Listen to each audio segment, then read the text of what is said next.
ഒട്ടനവധി ഗ്രഹങ്ങളും ഉപഗ്രഹങ്ങളും നക്ഷത്രങ്ങളും ചിഹ്നഗ്രഹങ്ങളും ഉൾപ്പെടുന്നതാണ് നമ്മുടെ പ്രപഞ്ചം. അനന്തമായി നീണ്ടുകിടക്കുന്ന ഈ ലോകത്തിലെ ജീവനുള്ള കുഞ്ഞു ഗ്രഹമാണ് നമ്മുടെ ഭൂമി. ഈ ജീവനുകളെ അപകടത്തിലാക്കാൻ തക്ക പ്രഹരശേഷിയുള്ള ഒട്ടേറെ ചിഹ്നഗ്രഹങ്ങൾ ആകാശത്തുകൂടെ അങ്ങിങ്ങായി ചുറ്റി നടക്കുന്നുണ്ട്. ദശലക്ഷക്കണക്കിന് വർഷങ്ങൾക്ക് മുമ്പ് ഭൂമിയിൽ നിന്ന് ദിനോസറുകളെ തുടച്ചു നീക്കിയത് അത്തരമൊരു കൂട്ടിയിടിയാണ്. ഇങ്ങനെയുള്ള അപകടങ്ങളെ തടയാൻ തക്കവണ്ണമുള്ള ശക്തിയുള്ള മനുഷ്യർ ഹോളിവുഡ് സിനിമകളിലെ സൂപ്പർ ഹീറോകൾ മാത്രമായിരിക്കും.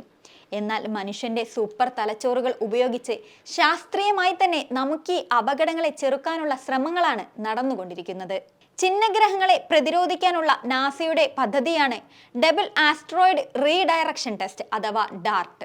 ഭൂമിയെ ലക്ഷ്യമിട്ട് എത്തിയേക്കാവുന്ന ചിഹ്നഗ്രഹങ്ങളെ ഡാർട്ട് ദൗത്യം ചിഹ്ന ഭിന്നമാക്കുന്നതാണ് പദ്ധതി. ലളിതമായ ബഹിരാകാശ പേടകമാണ് ഡാർട്ട്. ബോക്സ് രൂപത്തിലുള്ള മുഖ്യഭാഗത്തിന് 1.2 മീറ്റർ വീതിയും 1.3 മീറ്റർ വീതം നീളവും ഉയരവുമുണ്ട്. 8.5 മീറ്റർ നീളമുള്ള 2 സോളാർ കൈകൾ ഇതിനോട് ചേർന്ന് നിൽക്കുന്നു. ഡാർക്കോ എന്ന പേരിലുള്ള ഒരു ക്യാമറ മാത്രമാണ് പേടകത്തിലുള്ളത്. 2021 നവംബർ 24-നായിരുന്നു ഡാർട്ട് ദൗത്യത്തിന്റെ ആദ്യ വിക്ഷേപണം. സ്പേസ് എക്സിന്റെ ഫാൽക്കൺ 9 വിക്ഷേപണ വാഹനമാണ് ഡാർട്ട് വിക്ഷേപിച്ചത്. 10 മാസം നീണ്ട യാത്രക്കൊടുവിൽ 2022 സെപ്റ്റംബർ 27-നാണ് പേടകം ഡിഡിമോസ് എന്ന വലിയൊരു ചിഹ്നഗ്രഹത്തെ വലം വയ്ക്കുന്ന മൂൺലൈറ്റ് ചിഹ്നഗ്രഹമായ ഡിമോർഫസുമായി കൂട്ടിയിടിച്ചത്.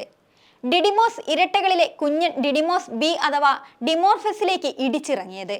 ഭൂമിക്ക് ഒരു തരത്തിലും ഭീഷണിയല്ലാത്ത ഡിഡിമോസ് ഇരട്ടകളെ തന്നെ ദൗത്യത്തിനായി തെരഞ്ഞെടുത്തത് രണ്ടാമന്റെ സഞ്ചാരത്തിലുണ്ടാകുന്ന വ്യതിയാനം ഒന്നാമനെ വെച്ച് തിരിച്ചറിയാൻ പറ്റുമെന്നതുകൊണ്ടാണ്. ചിഹ്നഗ്രഹങ്ങളുടെ സഞ്ചാരപാതയിൽ മാറ്റം വരുത്തുകയാണ് ദൗത്യത്തിന്റെ അടിസ്ഥാന തത്വം. അതിവേഗത്തിൽ കൂറ്റൻ പേടകം കൊണ്ട് ഇടിക്കുന്നതോടെ ആകാശവസ്തുക്കളുടെ വെലോസിറ്റി മാറുകയും അതുവഴി സഞ്ചാരത്തിന്റെ ഗതി മാറ്റിവിടാൻ കഴിയുകയും ചെയ്യും. ഭൂമിയെ ലക്ഷ്യമിട്ട് വൻതോതിൽ ബഹിരാകാശ ശിലകൾ എത്തിയേക്കാമെന്നാണ് ഗവേഷകരുടെ അനുമാനം. നിയന്ത്രണ വിധേയമല്ലാത്ത വസ്തുക്കളായതിനാൽ ഭൂമിയെ സംരക്ഷിക്കാൻ ശക്തമായ പ്രതിരോധം തീർത്തേ മതിയാവൂ.